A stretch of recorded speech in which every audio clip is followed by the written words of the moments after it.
Dear learners, now let's understand two methods in this single lesson. So first is HML analysis and second is PQR analysis.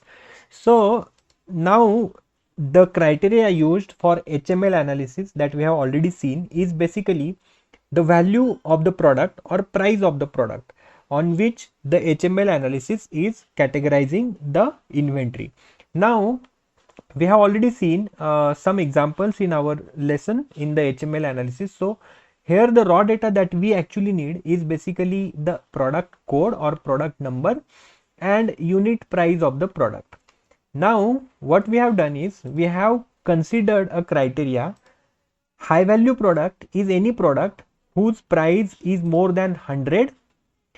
Medium value product is the product whose value is greater than 20 but less than 100, which is obvious, and anything below 20 is basically a low value product, and that gives us the HML analysis picture in the column C. Now you can see the product based on the prices that you have set, and you can change your prices based on your business requirement or based on the prices of your products according to your ERP system or your system data. Now these are the number of items you will see from entire portfolio. So H class categories are 1600 products, M category are more than 3700 products, and rest all are L class category. So this is HML analysis. Now where we use this? So we have already seen the uses of HML analysis in inventory optimization, in demand forecasting, and obviously you can use the HML analysis in conjunction or in combination with other methods like ABC or XYZ, whatever you want to put in your business. So business to business situation changes, or business to business you need to redefine your strategies, and you can use these analysis for making your decisions much better. Now the next analysis is PQR analysis, which is as similar as HML analysis. The only criteria that we consider in PQR analysis is basically a product's shelf life, and that's why this kind of analysis is usually used in food industry, beverages industry, and they commonly use this analysis. So here we have considered a criteria. P class product is a product whose shelf life is more than 30 days. Q class is any product whose shelf life is more than 10 days and obviously less than 30 days. And R class product is any product whose shelf life is basically less than 10 days and anything more than 0. So this gives you overview of your PQR analysis on the right side, and on column C you will see the category P, Q and R.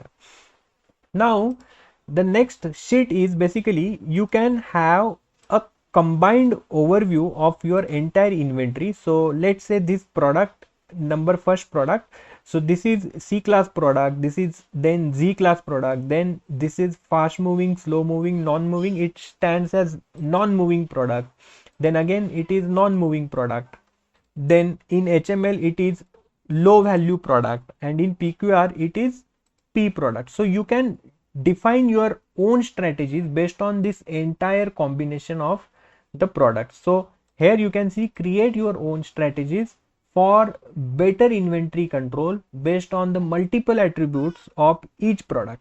So you can take examples of your products and you can define your own strategies based on your ABC, XYZ, FSN, HML and PQR analysis. So this was all about ABC, XYZ, FSN, HML, PQR analysis. You can download this sheet, you can download this Excel file, and you can do your analysis in your company. You can see your inventory health of your company, and accordingly you can smoothen or you can take better decisions based on your business nature. So that's all about these analysis. Now we have not considered four analysis which is GOLP, seasonal, off seasonal, HD and VED in the calculation, because all these analysis need manual intervention. So these analysis cannot be done based on the available data of usage or price or any data about item attribute. So for GOLP analysis you will have to actually go through a suppliers list of all the products. Based on that, you have to understand which suppliers are government suppliers, which are ordinary, which are local, and which are foreign suppliers. So you have to review your suppliers list, their suppliers locations, their nature of entity, and then you can do gulf analysis. So you actually need to do a manual intervention. Similarly, on seasonal and off seasonal, you have to give a manual intervention based on your items description. So this is basically a judgmental analysis. However, it can be also possible to see seasonal and off seasonal products based on your XYZ analysis by considering Y class of products as a seasonal products, but still you have to review those products again for the better accuracy. And that is that's why we have not considered any calculation to capture seasonal and off seasonal. Similarly, HD analysis, you need to understand sourcing challenges, and you need to sit with your sourcing or procurement team, and accordingly you have to categorize SDE product classification. Similarly, based on your business criticality or nature of your business, which products are vital, essential, and desirable, you have to sit with your management team, your production team, and you have to do the manual intervention to understand VED class of your product. That's why these analysis cannot be done based on any data, but you need to have a common mutual understanding. You need to have your other attributes of your products to do this kind of categorization of the inventory.